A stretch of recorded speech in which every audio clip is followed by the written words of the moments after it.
A little bit. I need a ride a little bit, Mikey. Come on now. It's your time of the year.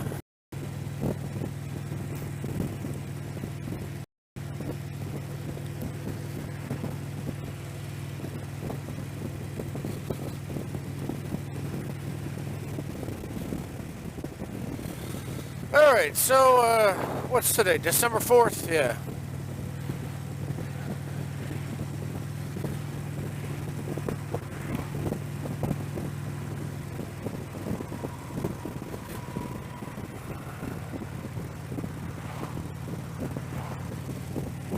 All right, I got a thought here. I don't know if I'll ever share this, but with the most recent incident with the gun violence and the shootings and all, I read an article briefly today that said 5 things to do about gun violence, and one of those things was to make it harder to purchase a gun. So I was thinking about that,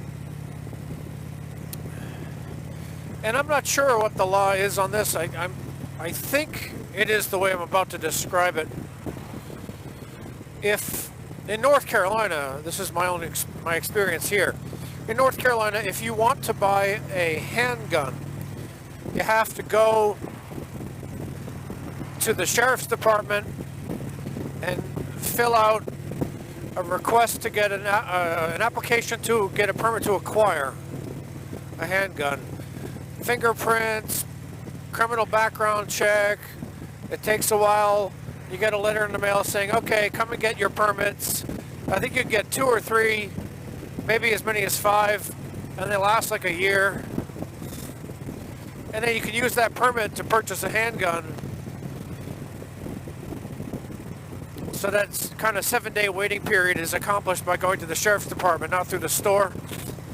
Then you go to the gun store and you say, I want to buy whatever handgun, and they'll say, do you have the permit to acquire? And you say, here it is.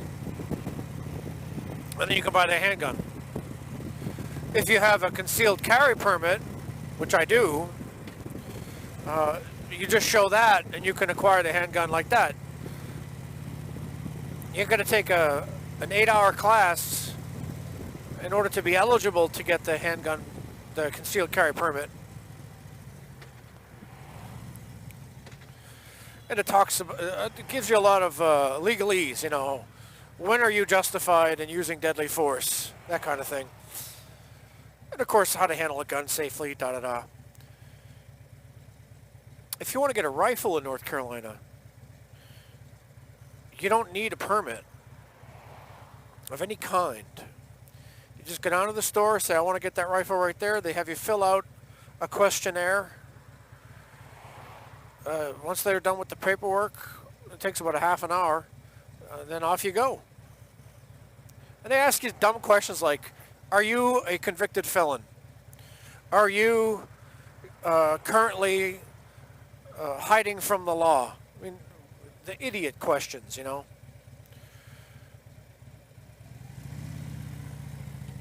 Like you're going to say yes to those questions. So I don't even know if that form is in any way, shape, or form useful. I don't know. I don't think it is.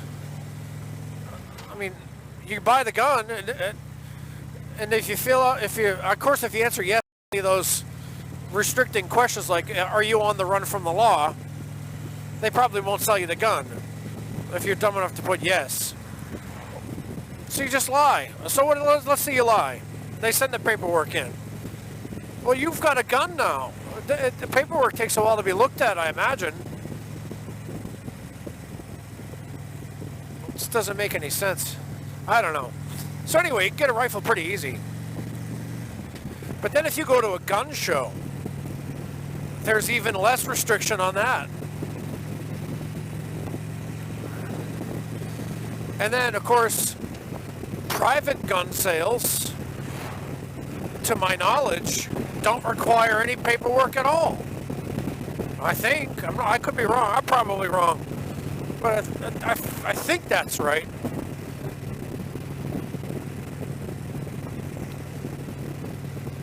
So,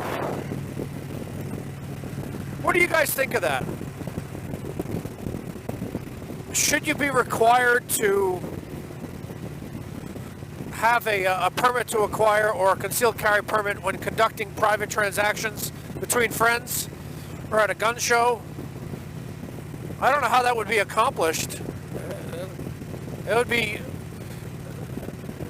difficult. It really would. Should you have to get a permit to acquire for a rifle as well as a handgun?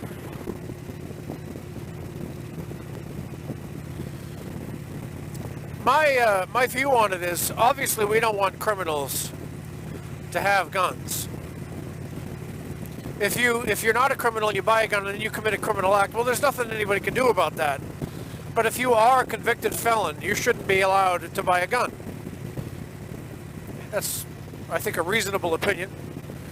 If you've been adjudicated mentally defective, you should not be able to buy a gun. The problem is the reporting. Especially when it comes to the mental condition thing.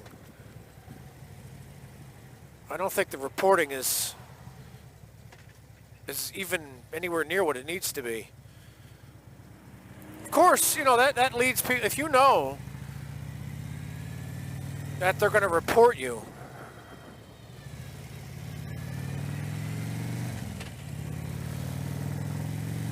if you go to, let's say you go to a therapist or a psychiatrist or whatever, and you know that it could take away your guns, well, you're not going to go.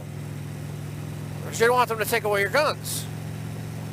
Sure, that's an argument against it. I don't have a problem with the argument against it. I don't know what the solution would be to that, but there should be at least better reporting for people who don't have guns, or maybe they do and they go nuts and then now they can have guns. Something like that. You don't want to have nuts with guns and you don't want to have criminals with guns.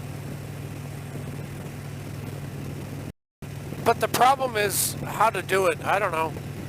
I have a lot of I don't knows lately. Have you noticed that?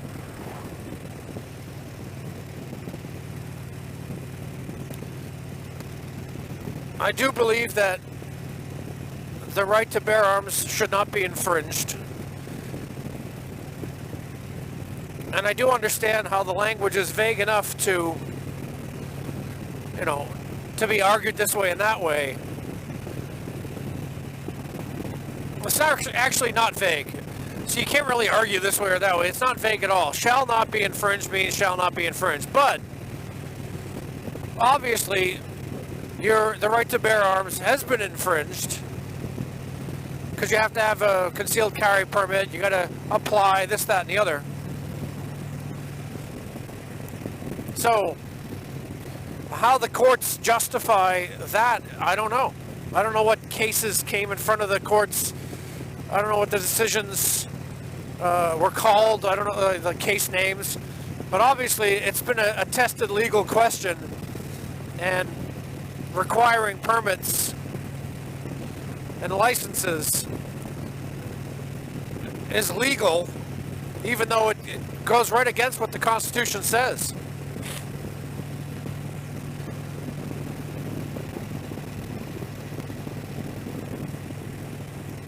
I'm a very proud gun owner. I've got quite a few myself. I'm trained in how to use them, how to maintain them, how to clean them. I can make my own ammunition.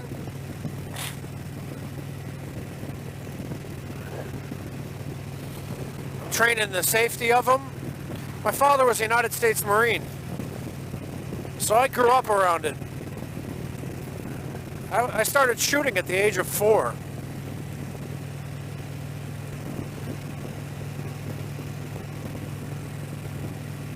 So I'm not afraid of guns. I think that's one of the biggest problems, is people are so afraid of guns, especially in the Northeast, where owning a gun is considered a kind of an act of insanity in and of itself. Try to find a gun store in eastern Massachusetts. I dare you. Try to find one. It's really hard to find one.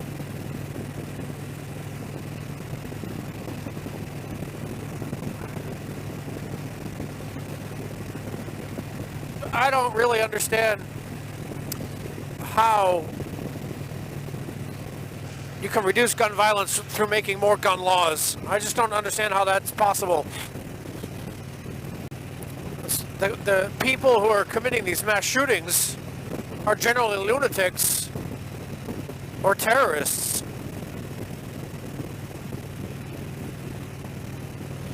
Making a law to make it harder is only going to hurt the people who are not going to do bad things. And it won't affect the criminals at all.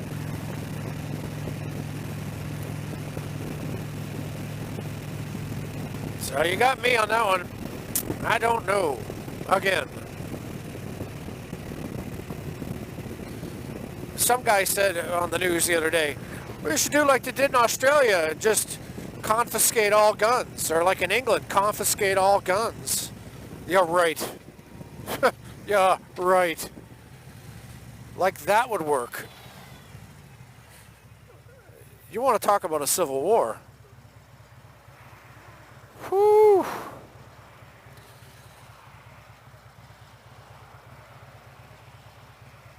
Yeah, that would be bad.